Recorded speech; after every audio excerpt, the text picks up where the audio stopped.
আসসালামু আলাইকুম প্রিয় দর্শক, আমি হাসিব মারজান আপনাদের সবাইকে আমন্ত্রণ জানাচ্ছি চ্যানেল আই সংবাদে। আর বিস্তারিত সংবাদের শুরুতেই জানিয়ে দিচ্ছি ফ্রেশ নুডলস সংবাদ শিরোনামগুলো। 15ই আগস্ট ঘিরে রাজধানী জুড়ে ডিএমপির 9 ধরনের নিরাপত্তা বলয়, যে কোনো নাশকতা প্রতিরোধে বহুমাত্রিক ব্যবস্থা গ্রহণ।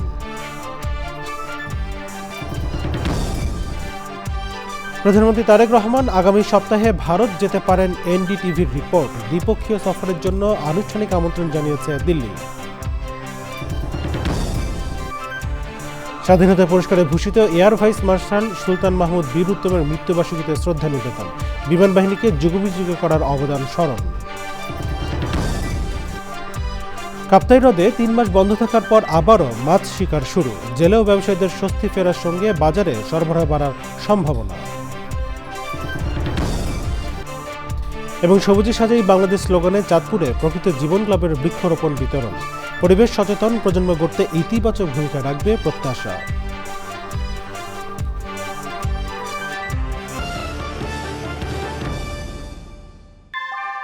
ভূমিকম্প সহনীয় মোস্ট ডিউরেবল দেশের প্রথম থার্মেক্স রড সালাম স্টিল। সালাম স্টিল বোঝে ডিউরেবিলিটি। সালাম স্টিল, মোস্ট ডিউরেবল স্টিল।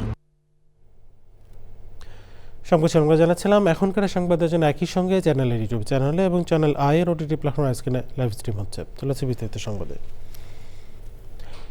15ই আগস্টকে কেন্দ্র করে রাজধানীতে আইন শৃঙ্খলা পরিস্থিতি স্বাভাবিক রাখা, জননিরাপত্তা নিশ্চিত করা এবং যে কোনো ধরনের নাশকতা ও সহিংসতার প্রতিরোধে বহুমাত্রিক ব্যবস্থা গ্রহণের কথা জানিয়েছে Dhaka metropolitan police, DMP. Report আরও জানাচ্ছেন শহীদুল্লাহ রাজু। রাজধানী জুড়ে 15ই আগস্ট ঘিরে 9 ধরনের নিরাপত্তা ব্যবস্থা গ্রহণ করেছে ডিএমপি। ধানমন্ডি 32 নম্বরে সতর্ক অবস্থানে রয়েছে পুলিশ। প্রবেশ পথ বন্ধের পাশাপাশি নেওয়া হয়েছে কড়া নিরাপত্তা ব্যবস্থা। শুক্রবার ডিএমপির মিডিয়া অ্যান্ড পাবলিক রিলেশনস বিভাগের অতিরিক্ত উপপুলিশ কমিশনার নিয়াজ মেহেদির পাঠানো এক সংবাদ বিজ্ঞপ্তিতে যে কোনো ধরনের অপ্রীতিকর ঘটনা বা জননিরাপত্তা বিঘ্নিত হওয়ার আশঙ্কা মোকাবেলায় পুরো রাজধানীকে কঠোর নিরাপত্তা বলয়ের আওতায় আনার কথা জানানো হয়েছে।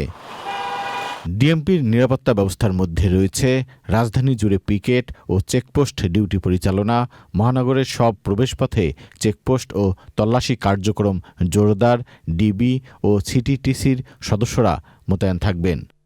অতিরিক্ত র্যাব ও সিআইডি টিমসহ কুইক রেসপন্স টিম, সোয়াত, bomb disposal unit, K9 unit, CTSB ও আইডিএ সদস্য এবং সাদা পোশাকে গোয়েন্দা টিম মোতায়েন থাকবে।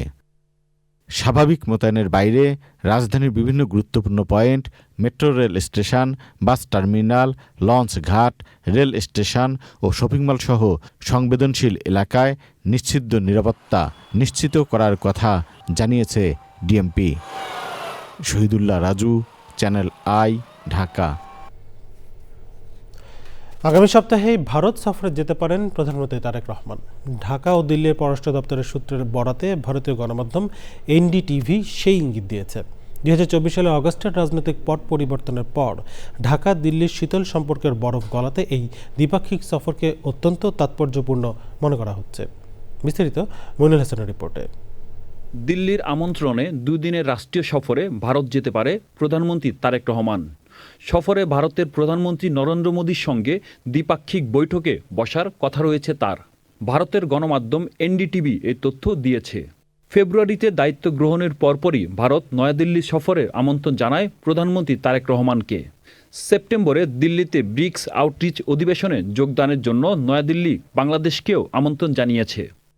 এনডিটিভি জানিয়েছে 2 প্রধানমন্ত্রীর বৈঠকে বাণিজ্য, সীমান্ত নিরাপত্তা এবং বিদ্যুৎ ও জ্বালানি খাতের মতো গুরুত্বপূর্ণ বিষয় প্রাধান্য পাবে। বিশেষ করে ডিসেম্বরে মেয়াদ শেষ হয়ে যাওয়া 1996 সালের গঙ্গা নদীর পানি বন্টন চুক্তির নবায়ন নিয়েও কথা বলবে ঢাকা। যদিও মূল আলোচনার বিষয় হতে পারে সাবেক প্রধানমন্ত্রী শেখ হাসিনার প্রত্যাবর্তন ইস্যু।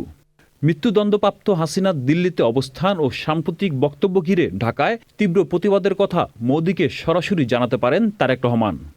বিশ্লেষকদের মতে রাতারাতি সব জটিলতা সমাধান না হলেও দুই শীর্ষ নেতার প্রথম সারির বৈঠক দুই প্রতিবেশীর কূটনৈতিক সম্পর্ককে টানাপোড়েন কাটিয়ে নতুন রাজনৈতিক সমীকরণের সূচনা করতে পারে। এনডিটিভি বলছে আগামী সপ্তাহের এই দিল্লি সফরই হতে যাচ্ছে বিএনপি সরকারের জন্য প্রথম বড় কূটনৈতিক পরীক্ষা। Monirul Hasan, channel I, Dhaka. প্রধানমন্ত্রী তারেক রহমানকে ভারতে দ্বিপক্ষীয় সফরের জন্য আনুষ্ঠানিক আমন্ত্রণ জানিয়েছে দিল্লি। ভারতের পররাষ্ট্র মন্ত্রণালয়ের মুখপাত্র রণধীর জয়সওয়াল দিল্লিতে নিয়মিত সাপ্তাহিক ব্রিফিংয়ে এক সাংবাদিকের প্রশ্নের জবাবে এ তথ্য নিশ্চিত করেন। তিনি বলেন, তারা বাংলাদেশের প্রধানমন্ত্রীকে একটি দ্বিপক্ষীয় সফরের জন্য আমন্ত্রণ জানিয়েছেন। এর পাশাপাশি ব্রিক্স শীর্ষ সম্মেলনের আউটরিচ সেশনে অংশ নেওয়ার জন্য ভারতের তরফ থেকে তাকে আমন্ত্রণ জানানো হয়েছে। এই আমন্ত্রণগুলো ইতিমধ্যে পৌঁছে দেওয়া হয়েছে এবং এ বিষয়ে নতুন কোনো অগ্রগতি হলে তা পরবর্তী সময়ে জানিয়ে দেওয়া হবে বলেও জানান Jaiswal. We have extended invitation to the Prime Minister of Bangladesh for a bilateral visit. We've also extended an invitation to the Prime Minister of Bangladesh for a visit to India for the outreach session of the BRICS summit. So these invitations have been extended and I shall keep you updated if there is any progress in this regard. রাষ্ট্রপতি পদে নির্বাচিত হয়ে শপথ নেওয়ার আগ পর্যন্ত মির্জা ফখরুল ইসলাম আলমগীর দলীয় ও মন্ত্রণালয়ের পদে বহাল থাকবেন বলে জানিয়েছেন মহিলা ও শিশু বিষয়ক এবং সমাজ কল্যাণ মন্ত্রী অধ্যাপক ডক্টর AZM জাহিদ হোসেন। শুক্রবার জাতীয় বক্সিং চ্যাম্পিয়নশিপ অনুষ্ঠানে সাংবাদিকদের তিনি জানান, মন্ত্রিসভায় রদবদলের খবরটিও গুজব। রিপোর্টে আরও জানাচ্ছেন আক্তার হোসেন। বাংলাদেশের 23তম রাষ্ট্রপতি পদে নির্বাচনের জন্য বৃহস্পতিবার দলীয় প্রার্থী হিসেবে মহাসচিব ও স্থানীয় সরকার মন্ত্রী মির্জা ফখরুল ইসলাম আলমগীরের নাম ঘোষণা করে বিএনপি।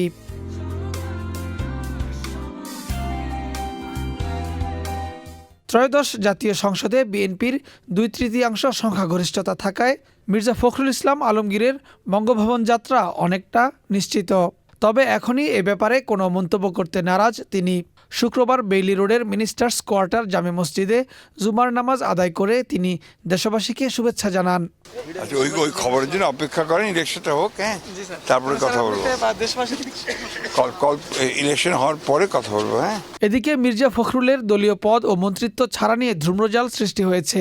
এক সংবাদ সম্মেলনে দলের সিনিয়র যুগ্ম মহাসচিব রুহুল কবির রিজভী বলেছেন, রাষ্ট্রপতি পদে শপথ নেওয়ার আগে দলীয় পদ বা সরকারের অন্য কোনো পদ থেকে পদত্যাগ করার আইনগতভাবে বাধ্যবাধকতা না থাকলেও নৈতিক কারণে দলের মহাসচিব পদ থেকে পদত্যাগের সিদ্ধান্ত নিয়েছেন মির্জা ফখরুল ইসলাম আলমগীর।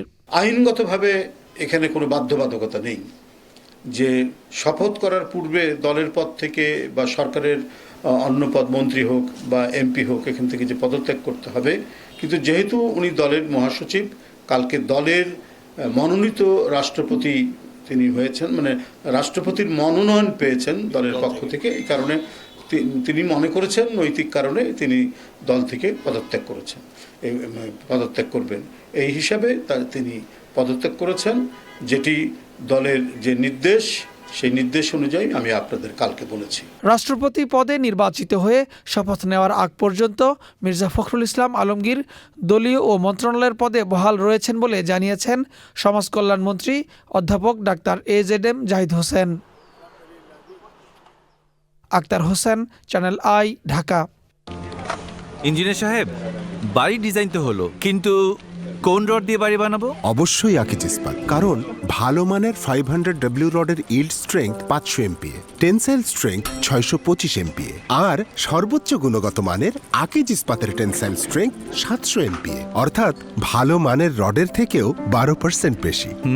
বুঝেছি, এখনই অর্ডার করছি অধিক শক্তিশালী আকিজ ইস্পাত। আকিজ ইস্পাত, কমিটেড টু কোয়ালিটি। প্রধানমন্ত্রীর রাজনৈতিক উপদেষ্টা রুহুল কবির রিজভী বলেছেন, 6 মাসে বিএনপি সরকারের অধিকাংশ নির্বাচনী অঙ্গীকার ও কর্মসূচি বাস্তবায়ন হচ্ছে। কোথাও 100%, আবার কোথাও 90 থেকে 95% পর্যন্ত লক্ষ্য পূরণ হয়েছে।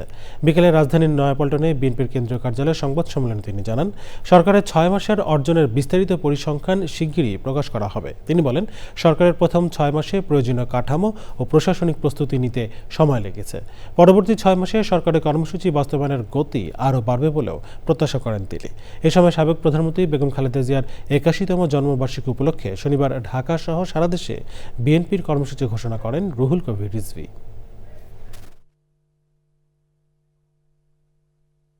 হিমালয় পর্বতের মতো মাথা উঁচু করে তিনি দৃঢ় পায়ে এগিয়ে গেছেন, অটল থেকেছেন তার অঙ্গীকারে। আগামীকাল ঢাকা সহ সারা দেশে দলীয় কার্যালয়গুলোতে দোয়া অনুষ্ঠিত হবে।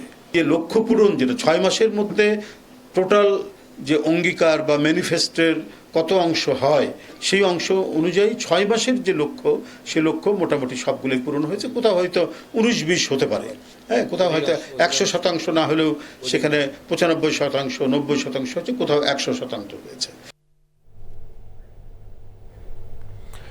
একসময় দুর্ভেদ্য দেয়াল আর ক্ষমতার চরম দাপটের কেন্দ্রবিন্দু আজ তা ইতিহাস আর শিক্ষার এক উন্মুক্ত চত্বর। জুলাই গণঅভ্যুত্থান স্মৃতি জাদুঘর। এক নজরে ইতিহাসকে ছুঁয়ে দেখতে আর রাজত্বের শেষ পরিণতি প্রত্যক্ষ করতে শুক্রবার ছিল মানুষের ঢল। মূল ফটক পেরিয়ে সেই ভিড় গিয়ে ঠেকে জিয়া উদ্যান পর্যন্ত। বিস্তারিত মোস্তফা মল্লিকের রিপোর্টে। ইটের পর ইট সাজিয়ে যেখানে একসময় লেখা হয়েছিল শাসনের ইতিহাস, আজ সেই ইতিহাসের মুখোমুখি দাঁড়াতে ভাঙা পড়েছে সব বাধা। জুলাই স্মৃতি জাদুঘরকে ঘিরে রাজধানী জুড়ে যেন এক অভূতপূর্ব আবেগ আর কৌতূহলের জোয়ার। টিকিটের দীর্ঘ সারি আঁকাবাঁকা হয়ে ছড়িয়ে গেছে চন্দ্রিমা উদ্যানের সবুজ প্রান্তর। মূল ভবন থেকে শুরু করে লেকের পার, সবখানেই শুধু মানুষ আর মানুষ। কারো চোখে স্তব্ধতা, কারো হৃদয়ে বিষাদের ভার। দর্শনার্থীরা হেঁটে বেড়াচ্ছেন সাবেক প্রধানমন্ত্রীর সেই বহুল আলোচিত বাসস্থানের আনাচে কানাচে। নিদর্শনগুলো ঘুরে ঘুরে দেখলাম। ক্ষমতার ছেড়ে বৈশা থাকতে এরকম করা আসলে ঠিক নাই। ক্ষমতা আল্লাহ তাআলার একটা পক্ষ থেকে একটা দান। শেখ হাসিনা কোন জায়গায় বসবাস করত সেটা দেখার জন্য অনেকেই আগ্রহ। এই জায়গাটা দেখার জন্য শুধু মানুষ এত উৎসব করা ভিড় আর কি। কিভাবে চলতো সেই শাসন ব্যবস্থা, কেমন ছিল সেই রাজত্ব, সবটাই সাধারণ মানুষের চোখের সামনে উন্মুক্ত। 17 বছর যে যেরকমের ব্যবস্থা চালাই গেছে, এখন যে সরকার আছে ওই সরকার যেন এর চাইতে ভালো কিছু পদক্ষেপ নেয় এবং আরও ভালো কিছু দিক নির্দেশনা দেয়, আরও ভালোভাবে দেশটা পরিচালনা করে, এটাই চাই। এটাই শিখলাম যে আসলে আমাদের যে অবস্থায় আমরা থাকি সেটা সবসময় সদ্ব্যবহার করা উচিত এবং এটা নিয়ে বেশি গর্ব করা উচিত না এবং এটার অপব্যবহারও করা উচিত না। জুলাইয়ের সময় স্মৃতি এগুলো দেখলাম। নিছক কোনো প্রদর্শনী দেখার জন্য নয়, এই উপচে পড়া ভিড় যেন এক নীরব বার্তা। ক্ষমতার দাপট শেষ হলেও রয়ে যায় তার স্মৃতি আর ইতিহাস। তা দেখতেই থমকে গেছে চন্দ্রিমা উদ্যানের চারপাশ। Mostafa Mallik, channel I, Dhaka. Gas ও বিদ্যুৎ সমস্যার সমাধান না হলে সরকারকে লাল কার্ড দেখানো হবে বলে মন্তব্য করেছেন জাতীয় নাগরিক পার্টির আহ্বায়ক ও জাতীয় সংসদের বিরোধী দলীয় চিফ হুইপ নাহিদ ইসলাম। তিনি হুঁশিয়ার দিয়ে বলেন, গণভোটের গণরায় বাস্তবায়ন না করলে এই সরকারকে ক্ষমতায় থাকতে দেওয়া হবে না। যাত্রাবাড়ী শহীদ ফারুক সড়কে এনসিপি ঢাকা মহানগর দক্ষিণ আয়োজিত গণসমাবেশে তিনি এসব কথা বলেন। এনসিপির মুখপাত্র আসিফ মাহমুদ সজীব ভুইয়া বলেছেন, গণহত্যাকারী ও হাদির হত্যাকারীদের দেশে ফিরিয়ে এনে শাস্তি না দেওয়া পর্যন্ত প্রধানমন্ত্রী ভারতে গেলে দেশের সঙ্গে তা গাদ্দারি হবে।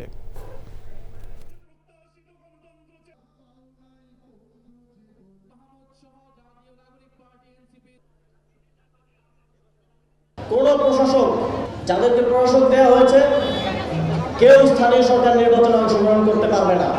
যদি তারা স্থানীয় সরকার নির্বাচনে অংশগ্রহণ করে, এই নির্বাচনটা আবারও একটা প্রশ্নবিদ্ধ নির্বাচন হয়ে থেকে যাবে। শেখ হাসিনা বাংলাদেশে ফিরলে সেই বিচার নিশ্চিত করার জন্য আমরা প্রস্তুত আছি ইনশাআল্লাহ। বাংলাদেশের সার্বভৌমত্বের বিরুদ্ধে দিল্লি অবস্থান নিয়েছে, কিন্তু আমরা দেখতে পেলাম তারেক রহমানের সরকার এর কোনো জবাবদিহিতা নিশ্চিত করতে পারে নাই, এবং যদি জবাবদিহিতা নিশ্চিত করতে না পারে তাহলে তারেক রহমানের ভারত সফর কোনোভাবেই এদেশের জনগণ মেনে নেবে না। তারেক রহমানের হাতে বাংলাদেশের সার্বভৌমত্ব অক্ষুণ্ণ থাকতে পারছে না। মোহাম্মদপুরে কিশোর গ্যাং লিডার অ্যালেক্স ইমন হত্যায় জড়িত থাকার অভিযোগে আরেক গ্যাং লিডার রিপলকে গ্রেফতার করেছে র্যাব। কমান্ডিং অফিসার জানিয়েছেন, এখন কিশোর গ্যাং গডফাদারদের চিহ্নিত করে গ্রেফতারে নামতে যাচ্ছে এলিট ফোর্স। আরও জানাচ্ছেন এনামুল কবির রূপম। সন্ত্রাসের জনপদ খ্যাত রাজধানীর মোহাম্মদপুর। ছিনতাই, চাঁদাবাজি, সন্ত্রাসী কর্মকাণ্ড ছাড়িয়ে এলাকাবাসীর আতঙ্ক কিশোর গ্যাং। কখনো এক পক্ষের কিশোর গ্যাং মুখোমুখি হচ্ছে অন্য পক্ষের। আধিপত্য নিয়ে প্রতিপক্ষের হাতে খুন হয় মোহাম্মদপুরের দুর্ধর্ষ কিশোর গ্যাং লিডার অ্যালেক্স ইমন। ওই হত্যাকাণ্ডে রিপলকে গ্রেপ্তার করে র্যাব বলছে কিশোর গ্যাংদের তৎপরতা নির্মূল করা গেছে। এখন কোনো গ্যাংই সক্রিয় নাই, সবাইকে আমরা সাপ্রেস করে ফেলছি। সব জায়গায় আমরা মনে করি যে এইসব জায়গায় একটু থ্রেট আছে, সেই সব জায়গাগুলোকে আমরা স্পেশাল অ্যাটেনশন দিচ্ছি। গডফাদারদের চিহ্নিত করার বিষয়ে মন্তব্য করেন কমান্ডিং অফিসার। আমরা তো গডফাদারদেরই গ্রেপ্তার করছি, আমরা তো খুব বেশি নিচের কাউকে, খুব বেশি ব্রাঞ্চগুলোকে হাত দিচ্ছি না। আমরা গডফাদারদেরকে গ্রেপ্তার করছি দেখেই মোহাম্মদপুর আগের তুলনায় অনেকটা স্থিতিশীল। মোহাম্মদপুরের এগেনস্টে যে হাইপটা, যে মোহাম্মদপুর আসলে সিটি অফ গডস, সেটা অনেক কথা বলা হয়, এগুলো আসলে একটা হাইপ। অ্যালেক্স ইমন হত্যায় এ পর্যন্ত 5 জনকে গ্রেপ্তার করলেও হত্যাকাণ্ডের মোটিভ জানাতে চাননি র্যাবের কর্মকর্তারা। Enamul Kabir Rupam, channel I, Dhaka. তীব্র গরমের মধ্যে দেশে বিদ্যুৎ সংকট আরও প্রকট হয়েছে। গ্রামাঞ্চলে বেশিরভাগ সময় বিদ্যুৎ না থাকায় দুর্বিষহ হয়ে উঠেছে জনজীবন। এর মধ্যেই জনরোষের আশঙ্কায় বিদ্যুৎ স্থাপনা ও কর্মকর্তা কর্মচারীদের নিরাপত্তা চেয়ে পুলিশকে চিঠি দিয়েছে বাংলাদেশ পল্লী বিদ্যুৎ অ্যাসোসিয়েশন। তবে বাংলাদেশ পল্লী বিদ্যুতায়ন বোর্ড বলছে, একটি অনিবন্ধিত সংগঠন সরকারকে বিব্রত করতেই এই চিঠি দিয়েছে। এর সাথে পল্লী বিদ্যুৎ সমিতির কোনো সম্পর্ক নেই। রিপোর্টে বিস্তারিত জানাচ্ছেন চকর মালিথা। 3 সপ্তাহ ধরে দেশে বিদ্যুৎ সংকট তীব্র থেকে তীব্রতর হচ্ছে। কোথাও কোথাও দিনে 10 থেকে 12 ঘন্টা পর্যন্ত লোডশেডিং হওয়ায় জনজীবনে নেমে এসেছে চরম দুর্ভোগ। দীর্ঘ সময় বিদ্যুৎ না থাকায় ক্ষুব্ধ মানুষ। এই পরিস্থিতিতে গত 12ই আগস্ট বাংলাদেশ পল্লী বিদ্যুৎ অ্যাসোসিয়েশন নামে একটি সংগঠন সারা দেশের 80টি পল্লী বিদ্যুৎ সমিতি ও বিদ্যুৎ স্থাপনায় নিরাপত্তা চেয়ে পুলিশের আইজির কাছে চিঠি দেয়। এ বিষয়ে চ্যানেলের কাছে অবস্থান স্পষ্ট করেছে দেশে 80% গ্রাহকের বিদ্যুৎ সরবরাহকারী সরকারি প্রতিষ্ঠান বাংলাদেশ পল্লী বিদ্যুতায়ন বোর্ড। বাংলাদেশ পল্লী বিদ্যুতায়ন অ্যাসোসিয়েশন নামে কোনো অনুমোদিত সংগঠন নাই। তাছাড়া বাংলাদেশ পল্লী বিদ্যুৎ সমিতি এবং পল্লী বিদ্যুতায়ন বোর্ডে কোনো কর্মচারীদের অ্যাসোসিয়েশন বা কোনো ট্রেড ইউনিয়ন করার কোনো বিধান আইনে নাই। এ আবেদন করার কোনো এখতিয়ার তাদের নাই, এবং এটা যেহেতু অনিবন্ধিত, সরকার থেকেও, বিদ্যুৎ বিভাগ থেকেও আমাদেরকে পত্রের মাধ্যমে জানিয়েছে যে এটা একটা অনিবন্ধিত সংস্থা। এই সংস্থার কোনো ভিত্তি নাই। লোডশেডিং নিয়েও কথা বলেন তিনি। বাংলাদেশে একমাত্র বিদ্যুৎ উৎপাদনকারী প্রতিষ্ঠান এবং পাইকারি বিদ্যুৎ ক্রয়কারী প্রতিষ্ঠান হলো বাংলাদেশ বিদ্যুতায়ন বোর্ড। তারা বিদ্যুৎ উৎপাদন করে অন্য আরও 6টা বিতরণকারী সংস্থা আছে, তাদেরকে দেয়। আর আমরা বিতরণকারী সংস্থা হিসেবে আইবি বা পল্লী বিদ্যুতায়ন বোর্ড গ্রাহক পর্যায়ে বিদ্যুৎ আমরা বিতরণ করি। এখন যদি বিদ্যুতের ঘাটতি থাকে, সেটা তো আমরা কোনো বিদ্যুৎ উৎপাদন করি না। এখন ঘাটতি থাকলেই ওই জিনিসটাকে আমাদেরকে ম্যানেজ করে চলতে হয়, যে লোডশেডিং পর্যায়ক্রমে কাউকে লোডশেডিংয়ের আওতায় আনা হচ্ছে। আশা করা যায় 1 সপ্তাহের মধ্যে এই সমস্যা সমাধান হবে। বাংলাদেশ পল্লী বিদ্যুতায়ন বোর্ড ধৈর্যের সাথে চলমান এই সংকট উত্তরণের আহ্বান জানিয়েছে। চকর মালিথা, চ্যানেল আই, ঢাকা। মহান মুক্তিযুদ্ধের সময়ে বাংলাদেশ বিমান বাহিনী গঠন এবং কিলো ফ্লাইটের নেতৃত্ব দেওয়া বিমান বাহিনীর সাবেক প্রধান এয়ার ভাইস মার্শাল সুলতান মাহমুদ বীর উত্তমের তৃতীয় মৃত্যুবার্ষিকী আজ। শুধু মুক্তিযুদ্ধেই নয়, স্বাধীনতার পর বাংলাদেশ বিমান বাহিনীকে আধুনিক এবং যুগোপযোগী করে তুলতে এবং দেশ গঠনে সুলতান মাহমুদ বীর উত্তমের অবদান অপরিসীম। তাই ভূষিত হন স্বাধীনতা পুরস্কারে। তার আত্মার মাগফিরাত কামনা করে বাংলাদেশ বিমান বাহিনীর বিভিন্ন ঘাঁটি মসজিদে জুমার নামাজ শেষে বিশেষ দোয়া ও মোনাজাত করা হয়।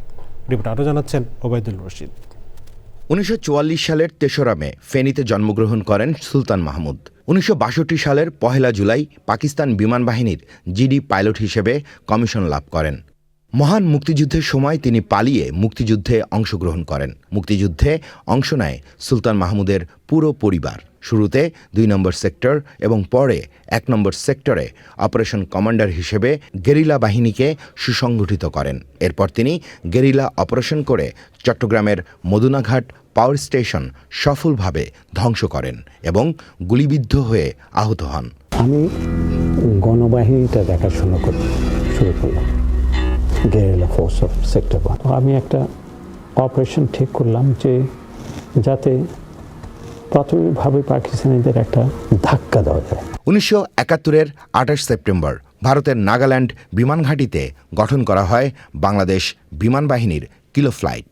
9 জন পাইলট, 67 জন টেকনিশিয়ান, একটি অ্যালোয়েট 3 হেলিকপ্টার, একটি অল্টার ও একটি DC-3 ডেকোটা উড়োজাহাজ নিয়ে শুরু হয় যাত্রা। কিলো ফ্লাইটের নেতৃত্ব দেন সুলতান মাহমুদ। আমার প্রথম কাজ যেটা হয়েছে তাদের ফিজিক্যাল ফিটনেস দেখানো, তারপরে আমি এয়ারক্রাফটের দিকে মনোযোগ দিলাম। যে কাজটা প্রথম করতে হয়েছে সেটা হলো ওই জাহাজগুলিকে, যে জাহাজে দেওয়া হয়েছে ওইটাকে যুদ্ধ জাহাজ হিসেবে তৈরি করা। 71-এর 3রা ডিসেম্বর মুক্তিযুদ্ধের চূড়ান্ত পর্বে প্রথম আক্রমণ করেন বাংলাদেশ বিমান বাহিনীর কিলো ফ্লাইটের সদস্যরা। অত্যন্ত নিচ দিয়ে উড়ে নারায়ণগঞ্জের গুদনাইল তেলের ডিপোতে আঘাত হানেন স্কোয়াড্রন লিডার সুলতান মাহমুদ ও ফ্লাইট লেফটেন্যান্ট বদরুল আলমের নেতৃত্বে অ্যালোয়েট হেলিকপ্টার। সুলতান মাহমুদের সাহসী অপারেশনে ভেঙে যায় হানাদারদের মনোবল। যে শকটা আমি গ্রাউন্ড ফোর্স হিসেবে দিয়েছিলাম চিটাগং পাওয়ার স্টেশন অ্যাটাক করে, ঠিক একই ধরনের একটা জিনিস এসছে যে আমাদের এখন এয়ারফোর্স আছে। ওই শকটাই তাদের কাছে সবচেয়ে বেশি ডিসহার্টনিং ছিল, এবার মোরাল স্ট্রেংথ হিসাবে। এবং আমাদের জন্য খুবই একটা ভালো কাজ হয়েছিল। সবাই খুব খুশি যে আমাদের এয়ারফোর্স, আমাদের বলতে Bangladesh air force was the first to strike and start the war. স্বাধীনতার পর বিমান বাহিনীকে আধুনিক করে গড়ে তুলতে কাজ শুরু করেন সুলতান মাহমুদ। এরই ধারাবাহিকতায় 1981 সালের 23 জুলাই থেকে 1987 সালের 22 জুলাই পর্যন্ত বিমান বাহিনীর প্রধানের দায়িত্ব অত্যন্ত সফলতার সাথে পালন করেন। এয়ারফোর্সের চারপাশে যদি আমরা সুন্দর একটা পরিবেশ গড়ে তুলতে পারি, then we shall have done our part in the little time that we stay. And you can make this an Eden if you want to. মহান মুক্তিযুদ্ধে বিশেষ অবদান। বিমান বাহিনী প্রধান হিসেবে একটি সুসংগঠিত ও কার্যকরী বাহিনী গড়ে তোলা এবং দেশ গঠনে অসামান্য অবদানের স্বীকৃতিস্বরূপ 2018 সালে স্বাধীনতা পুরস্কারে ভূষিত হন দেশের সূর্য সন্তান সুলতান মাহমুদ। 2023 সালের 14 আগস্ট ঢাকায় মৃত্যুবরণ করেন এয়ার ভাইস মার্শাল সুলতান মাহমুদ বীর উত্তম। এয়ার ভাইস মার্শাল সুলতান মাহমুদ বীর উত্তমের আত্মার মাগফিরাত কামনায় বাংলাদেশ বিমান বাহিনীর বিভিন্ন ঘাঁটি মসজিদে বাদ জুমা বিশেষ দোয়া ও মোনাজাত করা হয়। বিমান বাহিনী প্রধান air chief marshal Hasan Mahmud Khan এবং সুলতান মাহমুদের পরিবারের সদস্যরা শাহীন মসজিদে দোয়ায় অংশ নেন। Obaidul Rashid, channel I, Dhaka. পরিবেশ সুরক্ষাকে প্রাধান্য দিয়ে উন্নয়ন পরিকল্পনা হাতে নেওয়ার তাগিদ দিয়েছেন ঢাকা বিশ্ববিদ্যালয়ের উপাচার্য অধ্যাপক ডক্টর ABM ওবায়দুল ইসলাম। বিশ্ববিদ্যালয়ের মল চত্বরে গ্রিন নেক্সাস কর্মসূচির উদ্বোধনে পরিবেশের বাস্তুতন্ত্র টিকিয়ে রাখতে বৃক্ষরোপণের গুরুত্ব তুলে ধরেন বক্তারা। বিস্তারিত মাহবুব মুর্শিদের রিপোর্টে। বৃক্ষরোপণে সবুজায়ন, পরিচ্ছন্নতার আহ্বান, প্রকৃতি ও পরিবেশ আইনে সমৃদ্ধ হোক জ্ঞান প্রতিপাদ্যে 3 দিনব্যাপী গ্রিন নেক্সাস সবুজ সংযোগ কর্মসূচি। ঢাকা বিশ্ববিদ্যালয়ের পরিবেশ সংসদের পরিবেশ ও প্রতিবেশ রক্ষা এবং সচেতনতার এ আয়োজনে ছিল তারুণ্যের স্বতঃস্ফূর্ত অংশগ্রহণ। প্রকৃতির এক অনন্য দৃষ্টান্ত ঢাকা বিশ্ববিদ্যালয় ক্যাম্পাস। শুমারি মতে এখানে রয়েছে 277টি প্রজাতির 17,000-এরও বেশি গাছ, মজুদ প্রায় 5,000 মেট্রিক টন কার্বন, যা প্রাকৃতিকভাবে বিপর্যয়ের দ্বারপ্রান্তে থাকা ঢাকাকে বেঁচে থাকার জ্বালানি জুগিয়ে যাচ্ছে প্রতিনিয়ত। সেখানেই এখন চলছে পরিকল্পিত বৃক্ষায়ন ও সুন্দর ক্যাম্পাস গড়ে তোলার কাজ। শুধু গাছ লাগানোর মধ্যে দিয়েই নয়, তারা এই গ্রিন ক্যাম্পাসকে ক্লিন ক্যাম্পাসে পরিণত করবে। দেশীয় বৃক্ষ আমরা ঢাকা বিশ্ববিদ্যালয় ক্যাম্পাসের ফল সহ সব জায়গায় আমরা অলরেডি রোপণ করে দিয়েছি। কোনো গাছ কাটতে নারাজ, আমরা রিপ্লেসমেন্ট করতে পারি আর ব্যবস্থাপনা করতে পারি। আমাদের ক্যাম্পাসে অনেক ভঙ্গুর এবং ফ্রেজাইল আছে, যেগুলো পর্যায়ক্রমে আমরা অবশ্যই ব্যবস্থাপনায় আওতায় নিয়ে আসবো। 17,000-এর বেশি এখানে বৃক্ষ পাওয়া গেছে। 5,000 মেট্রিক টন কার্বন কিন্তু অলরেডি এখানে জমা হয়ে আছে। It's a big achievement. মাটি, পানি, বায়ু সহ সব দূষণ একটি আরেকটির সাথে সম্পৃক্ত, তাই পরিবেশ দূষণ নিরসনে পদক্ষেপও হতে হবে সমন্বিত। এর মধ্য দিয়ে বাঁচবে ঢাকা, বাঁচবে দেশ। একটা মাধ্যম থেকে আর একটা মাধ্যমে পরিবেশ দূষিত হয়, সেই জন্য আমাদের পরিবেশ দূষণ নিয়ে যখন আমরা কাজ করব, প্রত্যেকটা মাধ্যমে একসাথে ইন্টিগ্রেট করে আমরা কাজ করার চেষ্টা করব। দেশের উপযোগী আবহাওয়ায় বেঁচে থাকে, আমাদের জন্য বেশি পরিমাণ অক্সিজেন দেয় বা আমাদের জন্য পরিবেশের জন্য ভালো এমন গাছগুলোকে আমরা রাখতে চাই। তা আমরা এই শহরটাকে বাঁচাতে চাই। এই শহরটাকে বাঁচাতে হলে পরিবেশের দিকে নজর দিতেই হবে। সেখানে আমরা যদি বনায়ন না করি, গাছ না লাগাই, তাহলে আমরা বাঁচতে পারবো না। ক্যাম্পাসটাকে শুধুমাত্র বৃক্ষ দিয়েই পরিবেশ সুন্দর রাখবো তা না, অক্সিজেন নেব তা না, রাস্তাঘাট ক্লিন করব। কর্মসূচির উদ্বোধন শেষে মল চত্বর এবং উপাচার্যের বাসভবনে বৃক্ষরোপণ করা হয়। পরে ক্লিন ক্যাম্পাস কর্মসূচির অংশ হিসেবে ছড়িয়ে থাকা বর্জ্য অপসারণ করেন শিক্ষক শিক্ষার্থীরা। মাহবুব মোর্শেদ, চ্যানেল আই, ঢাকা। দেশের সর্ববৃহৎ কৃত্রিম জলরাশি রাঙামাটির কাপ্তাই হ্রদে 3 মাস বন্ধ থাকার পর আবারও মাছ শিকার শুরু হয়েছে। শহরের মাছের বাজারগুলোতেও ফিরে এসেছে প্রাণচাঞ্চল্য, স্বস্তি ফিরেছে জেলে পরিবারগুলোতে। রাঙামাটি প্রতিনিধি মনসুর আহমেদের তথ্য ভিডিওচিত্রে বিস্তারিত আল মুকসিদের রিপোর্টে। রাঙামাটির কাপ্তাই হ্রদের প্রাকৃতিক পরিবেশকে মৎস্য সম্পদ বৃদ্ধির সহায়ক হিসেবে গড়ে তোলার লক্ষ্যে রাঙামাটি জেলা প্রশাসনের আদেশে 24 এপ্রিল দিবাগত মধ্যরাত থেকে মৎস্য শিকার নিষিদ্ধ করে রাঙামাটি জেলা প্রশাসন। সেই সিদ্ধান্ত অনুযায়ী গত সোমবার মধ্যরাত থেকে আবারও মাছ শিকার উন্মুক্ত করে দেয়া হয়। মাছ আসতেছে সব গুঁড়ো মাছ, এবং এই গুঁড়ো মাছ যে আসতেছে আমাদের এখানে এই পল্টন এবং জায়গা মাছ প্যাক করার জায়গার খুবই অভাব। আমরা রাঙামাটি ব্যবসায়ীর একটা বড় সমস্যার সম্মুখীন, যেটা হলো প্রক্রিয়া সিস্টেমের কারণে কাপ্তাই লেকের যে মৎস্য সম্পদটা এটা অনেকটাই অপচয় হয়। আমি সংশ্লিষ্ট কর্তৃপক্ষ এবং সরকারের কাছে আবেদন করব এই প্রকৌশলগত অর্থাৎ টেকনিক্যালি যে সাপোর্টগুলো করে আমাদের মাছ এই মৎস্য সম্পদকে কাপ্তাই হ্রদের মৎস্য সম্পদকে যাতে রাষ্ট্রীয় সম্পদে পরিণত করা যায়, সে লক্ষ্যে আগামী দিনগুলো আমাদের টেকনিক্যাল সাপোর্ট দেওয়ার জন্য আমি বিশেষভাবে অনুরোধ করব। প্রথম যাত্রা জাল মারছে, জাল মারে আজ মাছ কিছু হয়েছে, আজ সারাদিনই তো মাছ হবে। এখন তো মাছেরও পরিস্থিতি মোটামুটি, আজকে প্রথম যাত্রা করলাম, এই পর্যন্ত সারাদিনে মাছ হইব, মাছ কিন্তু আরো পরিস্থিতি ভালো আছে। মাছ তো অনেক আছে, কিন্তু মাছ যেগুলো আছে এগুলো যদি আর 15 দিন হতো তাহলে মাছগুলো বড় হইতো। রাঙামাটির কাপ্তাই হ্রদে মাছের সুষ্ঠু প্রাকৃতিক প্রজনন বংশ বিস্তারের কারণে মাছের উৎপাদন আগামী দিনেও সকল রেকর্ড ছাড়িয়ে যাবে বলে জানিয়েছেন রাঙামাটি বিএফডিসির ব্যবস্থাপক। গত বছর আমাদের লক্ষ্যমাত্রা ছিল 8,500 মেট্রিক টন, তার বিপরীতে আমরা 10,000 মেট্রিক টনের মাছে আমরা অবতরণ করতে সক্ষম হয়েছিলাম। আশা করি এবারও আমরা ওই ধরনের একটা সাফল্য আমরা দেখতে পাবো। মাছের উৎপাদন ও প্রজনন ধরে রাখতে নিয়ম মেনে মাছের আহরণ এবং কার্যকর নজরদারির প্রয়োজন বলছেন সংশ্লিষ্টরা। আল মুকসিদ, চ্যানেল আই। গাছ শুধু পরিবেশকে সবুজ করে না, বরং ভবিষ্যৎ প্রজন্মের জন্য নির্মাণ করে নিরাপদ পৃথিবী। সেই বার্তা ছড়িয়ে দিতেই সবুজে সাজাই বাংলাদেশ স্লোগানে চাঁদপুরে বৃক্ষরোপণ করেছে প্রকৃতি ও জীবন ক্লাব। সদর উপজেলার কৃষ্ণপুর জোহরা বালিকা উচ্চ বিদ্যালয়ের শিক্ষার্থীদের মাঝে ফলদ, বনজ ও ঔষধি গাছের চারা বিতরণ করা হয়। মুর্শিদ আলমের তথ্য ভিডিওচিত্রে রিপোর্ট করছেন আফরোজা হাসি। পদ্মা, মেঘনা ও ডাকাতিয়া অধ্যুষিত জনপদ চাঁদপুর প্রাকৃতিকভাবে ভীষণ সংবেদনশীল। ভাঙন, বন্যা, অতিবৃষ্টিসহ জলবায়ু পরিবর্তনের বিরূপ প্রভাব জনপদ জুড়ে। প্রাণ প্রকৃতি রক্ষায় সবুজ বেষ্টনী গড়তে চাঁদপুরেও প্রকৃতি ও জীবন ক্লাবের সবুজ উৎসব। সবুজে সাজাই বাংলাদেশ এই প্রতিপাদ্যে চাঁদপুর জেলায় বৃক্ষরোপণ ও গাছের চারা বিতরণ কর্মসূচি পালন করেছে প্রকৃতি ও জীবন ক্লাব। গাছপালা মাটির বাঁধন শক্ত করে এবং ভূমিক্ষয়ের রোধে প্রাকৃতিক ঢাল হিসেবে কাজ করে। একটি পূর্ণবয়স্ক গাছ প্রতি বছর বায়ুমণ্ডল থেকে উল্লেখযোগ্য পরিমাণ কার্বন ডাই অক্সাইড শোষণ করে পরিবেশকে শীতল ও বিশুদ্ধ রাখে। আসুন নদীমাতৃক চাঁদপুরকে আরও সবুজ, প্রাণবৈচিত্র্যময় ও পরিবেশ বান্ধব করে তুলতে সকলে মিলে বৃক্ষরোপণ করি আর সারা বাংলাদেশটাকে সবুজে ছেয়ে ফেলি।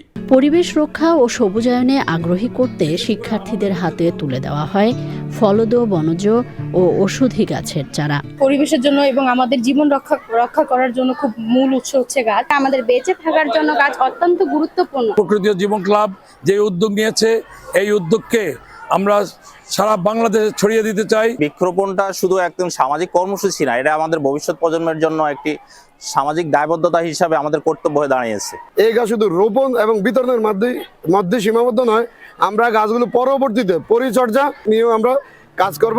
পরিবেশ সচেতন প্রজন্ম গড়তে ইতিবাচক ভূমিকা রাখবে সবুজায়ন, প্রত্যাশা সচেতন মহলের। যদি গাছ না থাকতো তাহলে দেশে কোনো বৃষ্টিপাত হতো না, বৃষ্টিপাত না হলে কোনো ভালো ফসল উৎপাদন হতো না, ভালো ফসল উৎপাদন না করলে একটা দেশকে কি করে দুর্ভিক্ষের দিকে ধাবিত করে। সুতরাং বৃক্ষের বিকল্প নেই। গাছ আমাদেরকে জীবনের অনেক কিছুই দেয়, আমাদের অক্সিজেন দেয়, গাছ আমাদের ছায়া দেয়। গাছ না থাকলে এই পরিবেশ দূষিত। সবুজ বাংলাদেশ গড়ার অঙ্গীকারে পর্যায়ক্রমে জেলার সব শিক্ষা প্রতিষ্ঠানে সবুজ উৎসবের আয়োজন করবে চাঁদপুর প্রকৃতি ও জীবন ক্লাব। আফরোজা হাসি, চ্যানেল আই। এবারে জানাবো নেট দুনিয়ার খবর।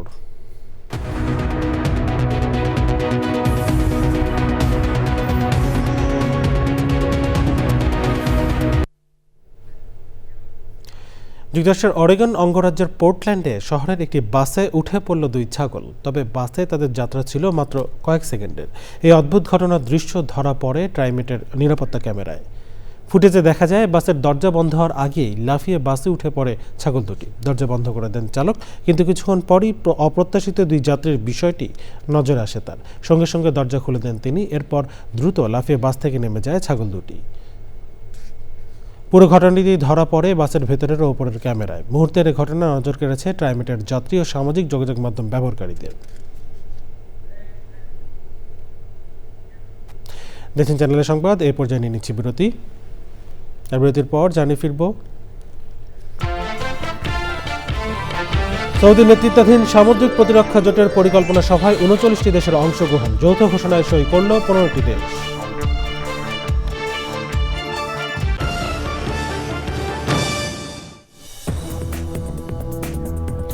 পৃথিবীর আবার আমন্ত্রণ চ্যানেল আই সংবাদে। বিএনপি সরকারের 180 দিন পূর্তি উপলক্ষে রাজধানীর নয়াপল্টনে শুভেচ্ছা মিছিল করেছে জাতীয়তাবাদী যুবদলের নেতাকর্মীরা। বিকেলে রাজধানীর মতিঝিল থেকে নয়াপল্টন বিএনপির কেন্দ্রীয় কার্যালয় পর্যন্ত মিছিল করেন নেতাকর্মীরা। এ সময় যুবদলের সাবেক যুগ্ম সাধারণ সম্পাদক গোলাম মাওলা শাহীন বলেন, ফ্যাসিবাদের কবলে দেশের অর্থনীতি সহ সামগ্রিক ব্যবস্থা ধ্বংস হয়ে পড়েছিল। সেখান থেকে দেশ পুনর্গঠনের রাত দিন কাজ করছেন প্রধানমন্ত্রী। ইতিমধ্যেই কৃষক কার্ড ও ফ্যামিলি কার্ড সহ জনগণের কাছে বিএনপির প্রতিশ্রুতি বাস্তবায়নে উল্লেখযোগ্য অগ্রগতি হয়েছে। বৈশ্বিক পরিস্থিতির কারণে দেশে চলমান গ্যাস ও বিদ্যুৎ সংকটও শীঘ্রই কেটে যাবে বলে আশা প্রকাশ করেন নেতারা। বাংলাদেশ বিমানবাহিনীর সাবেক প্রধান ও চাঁদপুর 2 আসনের সাবেক সংসদ সদস্য অবসরপ্রাপ্ত air vice marshal Mohammad Rafiqul ইসলামের নামাজে জানাজা জাতীয় প্যারেড গ্রাউন্ডে অনুষ্ঠিত হয়েছে। নামাজে জানাজায় সেনা, নৌ ও বিমান বাহিনীর প্রধানরা অংশ নেন। জানাজায় অংশ নেন বর্তমান সাবেক সামরিক কর্মকর্তা, সদস্য এবং বেসামরিক অনেকেই। বৃহস্পতিবার ঢাকা সম্মিলিত সামরিক হাসপাতালে মারা যান রফিকুল ইসলাম।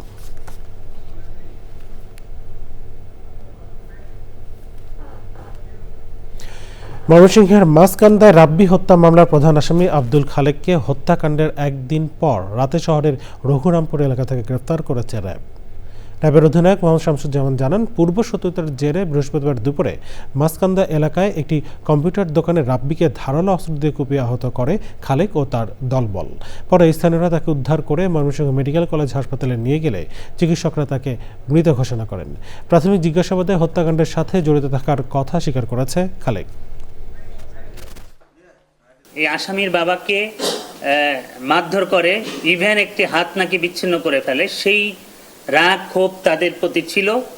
এছাড়াও এই যে ডিজিজড পক্ষ যে মারা গিয়েছে, এই পক্ষটি নাকি চাঁদাবাজির সাথে জড়িত ছিল। তাদেরকে চাঁদা চাইতো প্রতিনিয়ত বিল্ডিং বানাইতে বিভিন্নভাবে, এবং এই আসামি পক্ষ অতিষ্ঠ ছিল একটা সময়, রাগে ক্ষোভে সে এই হত্যাকাণ্ডটি ঘটিয়েছে বলে সে আমাদেরকে জানিয়েছে। এবারে জানাবো মিনিস্টার এসি আন্তর্জাতিক সংবাদ।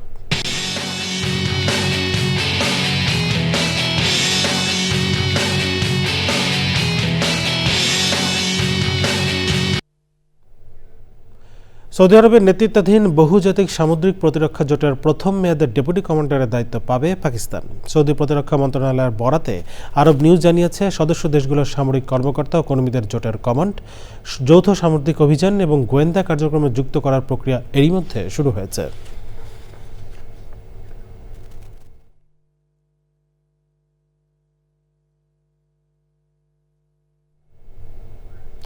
এবারে রয়েছে আইসক্রিম সাংস্কৃতিক সংবাদ।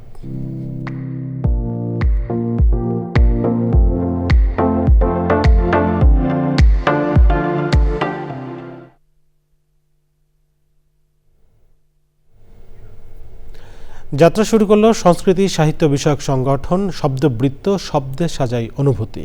বিকেলে বাংলা একাডেমির লেখক আল মাহমুদ কর্নারে সংগঠনের যাত্রা উপলক্ষে বর্ণিল আয়োজন করা হয়। গান, কবিতা, আবৃত্তির মধ্যে সংগঠনের সূচনা উদযাপন করেন সদস্যরা। এ সময় আয়োজনে ছিলেন শামসুল বাড়ি উৎপল, শামীমা ঝর্ণা, মেজবা জাবেদ ও সংগঠনের সদস্যরা।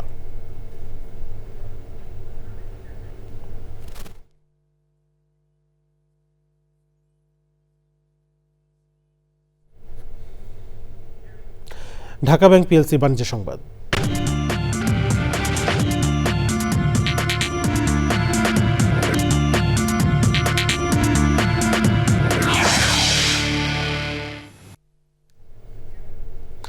প্রধানমন্ত্রী উপদেষ্টা ডক্টর রাশেদ আল মাহমুদ তিতুমির বলেছেন, বিএনপি সরকার বৈষম্যহীন সমাজ গঠন করতে চায়, আর সেজন্যই সবার জন্য কল্যাণ নিশ্চিতে পেনশন সুবিধার আওতা ব্যাপকভাবে বাড়ানো হচ্ছে। সরকারের এই মহৎ উদ্দেশ্য সফল করতে দেশি বিদেশি এনজিওর সহায়তা চান তিনি।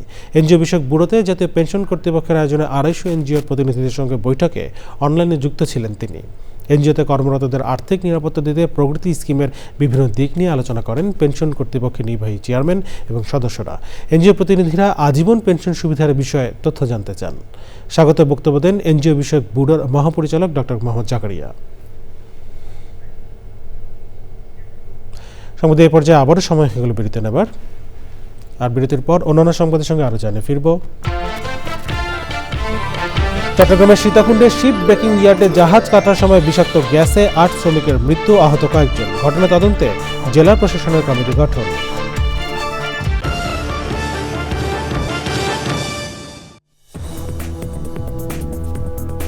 বিরতির পর আবার আমন্ত্রণ চ্যানেল আই সংবাদে। চট্টগ্রামের সীতাকুণ্ডের ফেরদৌস স্টিল শিপ ব্রেকিং ইয়ার্ডের এলএনজি জাহাজ কাটার সময় বিষাক্ত গ্যাসে আক্রান্ত হয়ে 8 জন নিহত হয়েছে, আহত হয়েছেন আরও কয়েকজন। ঘটনায় 9 সদস্যের তদন্ত কমিটি গঠন করেছে চট্টগ্রাম জেলা প্রশাসন। আরও জানাচ্ছেন চট্টগ্রাম থেকে চৌধুরী ফরিদ। শুক্রবার সকাল 8টা থেকে 9টার মধ্যে সীতাকুণ্ডের ফেরদৌস শিপ ইয়ার্ডে জাহাজ কাটার সময় গ্যাসে আক্রান্ত হয়ে একের পর এক শ্রমিকের হতাহতের ঘটনা ঘটে। প্রথমে ইয়ার্ড কর্তৃপক্ষ, পুলিশ এবং ফায়ার সার্ভিস কাউকে জানায়নি বলে অভিযোগ ওঠে। খবর পেয়ে স্থানীয়রা গেট ভেঙে ইয়ার্ডে ঢুকে হতাহতদের উদ্ধারে নেমে পড়ে। পরে যোগ দেয় ফায়ার সার্ভিসের কর্মীরা। এখানে লোকের 7 জন, আমাদেরকে এত চেষ্টা করছি যেতে দেয় না। 2 ঘন্টা ধরে এখানে বসে আছি। যখন গেছি দেখতেছি ওরা পড়ে আছে, আমরা উদ্ধার করে নিয়ে আসছি। নিয়ে আসার পরে এখানে এ পর্যন্ত আসলাম আর কি। এরা কোনো নিরাপত্তার কিছু ব্যবস্থা নিতে পারে নাই। এদের বিরুদ্ধে আমরা আনন্দের ব্যবস্থা করব। আমি জানছি যে ওরা 9 জন মারা গেছে, ওর মধ্যে আমার ভাইও আছে, মামাতো ভাইও আছে। ফায়ার সার্ভিসের উপপরিচালক বলেন, সকাল 10:50 খবর আসে ফেরদৌস শিপইয়ার্ডে দুর্ঘটনা ঘটেছে।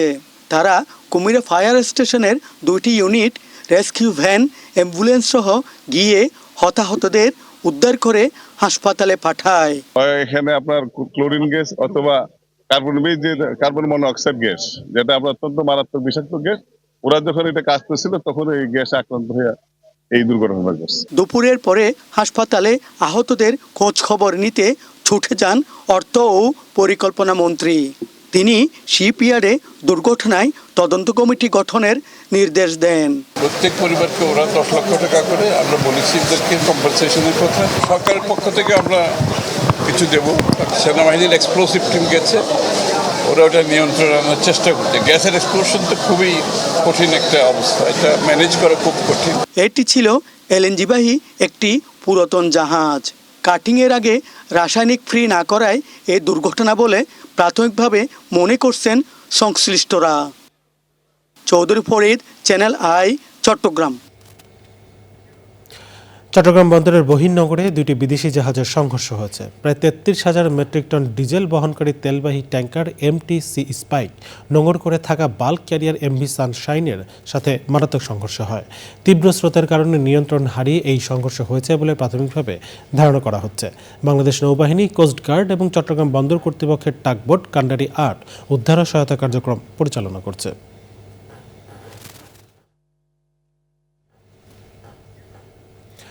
রবীন্দ্র বিশ্ববিদ্যালয়ে যথাযোগ্য মর্যাদা ও ভাবগাম্ভীর্যে জুলাই গণঅভ্যুত্থান দিবস পালিত হয়েছে। 2024 গণঅভ্যুত্থানের স্মৃতি ও চেতনাকে ধারণ, তরুণ প্রজন্মের ভাবনা ও সৃজনশীলতার বিকাশ এবং একটি ঐক্যবদ্ধ ও সমৃদ্ধ বাংলাদেশ বিনির্মাণে তারুণ্যের ভূমিকা তুলে ধরার লক্ষ্যে বিশ্ববিদ্যালয়ে দিনব্যাপী নানা কর্মসূচির আয়োজন করা হয়। বিশ্ববিদ্যালয়ের শিক্ষার্থীদের অংশগ্রহণে ঐক্যবদ্ধ এবং সমৃদ্ধ বাংলাদেশ গঠনে তারুণ্যের ভাবনা শীর্ষক বিতর্ক প্রতিযোগিতা ও রচনা প্রতিযোগিতার আয়োজন করা হয়।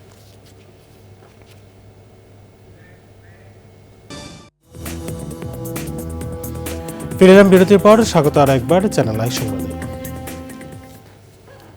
আহলে সুন্নাত ওয়াল জামায়াত এর উদ্যোগে ঢাকা জাতীয় মসজিদ বাইতুল মোকাররম উত্তর গেট থেকে পবিত্র ঈদে মিলাদুন্নবী সাল্লাল্লাহু আলাইহি ওয়াসাল্লামের উপলক্ষে মাহে রবিউল আউয়ালের স্বাগত মিছিলের আগে আলোচনা সভা হয়েছে। প্রধান অতিথি ছিলেন আহলে সুন্নাত ওয়াল জামায়াত এর মহাসচিব অধ্যাপক ডক্টর সাইয়দ আব্দুল্লাহ আল মারুফ। বক্তব্য রাখেন আহলে সুন্নাত ওয়াল জামায়াত এর কো-চেয়ারম্যান অধ্যক্ষ AJM হেলাল উদ্দিন, যুগ্ম মহাসচিব যথাক্রমে পীরে তরিকাত মাওলানা খাজা আরিফুর রহমান তাহেরি।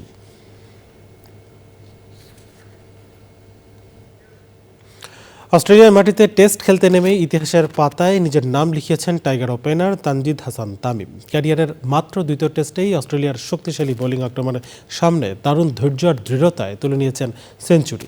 তার ব্যাটে ভর করে ডারউইনে স্বাগতিকদের বিপক্ষে প্রথম ইনিংসে বড় লিডের পথে রয়েছে বাংলাদেশ। ম্যাচ শেষে সংবাদ সম্মেলনে তামিম বলেন, প্রথম টেস্টের প্রথম 2 দিনই বাংলাদেশের দাপটের মূল কারণ প্রস্তুতি ভালো হওয়া। আমি যেভাবে নর্মালি ওডিআইয়ে যেভাবে ব্যাটিং করি, আমি জাস্ট সেম মাইন্ডসেট নিয়ে এখানে আসছি এবং সেম মাইন্ডসেট নিয়ে খেলার চেষ্টা করেছি। যেহেতু তারা আমাকে কোনো বাজে বল করে না কিংবা অতটা রুম দেয় নাই, অনেক টাইট লাইনে বল করছে, তো আমি চেষ্টা করেছি যে যত বেশিক্ষণ ধৈর্য নিয়ে খেলা যায়, কি পেশেন্স নিয়ে খেলা যায়, তো এটাই চেষ্টা করেছি। আসলে দেখেন, যেহেতু আমাদের হাতে এখনো 3 দিন অনেক লম্বা সময় আছে, আমরা চাইবো যত বেশি সেশন ব্যাটিং করা যায় তত আমাদের জন্য ভালো, যত বেশি রান দেওয়া যায় তত আমাদের বোলারদের জন্য কাজটা ইজি হবে। যেহেতু ওরা নাম্বার 1 টিম, টাফ টাইম তো অবশ্যই দিবে, বাট আমার কাছে যেটা মনে হয়েছে ওদের এগেইনস্টে নতুন বলে খেলাটা একটু ডিফিকাল্ট ছিল, বাট আমরা চেষ্টা করেছি কীভাবে শর্ট মিনিমাইজ করে স্ট্রাইক রোটেট করা যায় এবং চেষ্টা করেছি যে যাতে আমরা উইকেটের থেকে বাজে শট না খেলে কীভাবে একটা পার্টনারশিপ করা যায়। ডারউইন টেস্টের দারুণ পারফরমেন্সে বাংলাদেশ ক্রিকেট দলের সাফল্যে উচ্ছ্বসিত অস্ট্রেলিয়ায় অবস্থানরত প্রবাসী বাংলাদেশিরা। মাঠে টাইগারদের দাপুটে পারফরমেন্সে গ্যালারি ও আশপাশে দেখা গেছে উৎসবের আমেজ। বাংলাদেশের প্রতিটি সাফল্যে উল্লাসে মেতে উঠছেন প্রবাসীরা, গাইছেন দেশের ক্রিকেটের জয়গান। দলকে আরও ভালো করতে উৎসাহ দিচ্ছেন তারা, প্রত্যাশা করছেন স্মরণীয় এক জয় নিয়ে দেশে ফিরবেন টাইগাররা। খুব ভালো লাগছে, এক্সাইটেড আমরা এটা দেখার জন্য আসছি এখানে। আমরা ক্রিকেটের ফ্যান, ওয়ার্ল্ড কাপ আমি অনেক খেলা দেখছি পৃথিবীতে, আর আমাদের দেশ এখন খুব ভালো খেলছে আজকে, এটার জন্য তো আমরা বেশি এক্সাইটেড। এখানকার ওয়েদার এখন ভালো, খুব ভালো। এখন তো একটু দারুণ ঠান্ডা, উইন্টার বলে এদের। আমারও খুব ভালো লেগেছে, কালকে ছিল খেলা, কালকে দেখলাম তো এত ভালো লেগেছে। তো আমার ছেলে বললো আম্মু আজকেও চলো, কালকে রাত্রেই টিকিট কাটলো।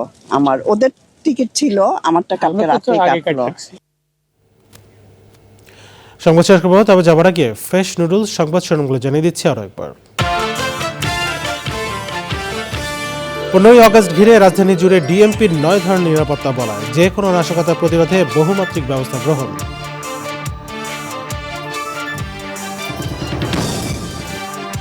প্রধানমন্ত্রী তারেক রহমান আগামী সপ্তাহে ভারত যেতে পারেন, এনডিটিভির রিপোর্ট। দ্বিপক্ষীয় সফরের জন্য আনুষ্ঠানিক আমন্ত্রণ জানিয়েছে দিল্লি। স্বাধীনতা পুরস্কারে ভূষিত এয়ার ভাইস মার্শাল সুলতান মাহমুদ বীর উত্তমের মৃত্যুবার্ষিকীতে শ্রদ্ধা নিবেদন, বিমান বাহিনীকে যুগোপযোগী করার অবদান স্মরণ। কাপ্তাই হ্রদে 3 মাস বন্ধ থাকার পর আবারও মাছ শিকার শুরু, জেলেও ব্যবসায়ীদের স্বস্তি ফেরার সঙ্গে বাজারে সরবরাহ বাড়ার সম্ভাবনা। এবং সবুজে সাজাই বাংলাদেশ স্লোগানে চাঁদপুরে প্রকৃত জীবন ক্লাবের বৃক্ষরোপণ বিতরণ, পরিবেশ সচেতন প্রজন্ম গড়তে ইতিবাচক ভূমিকা রাখবে প্রত্যাশা।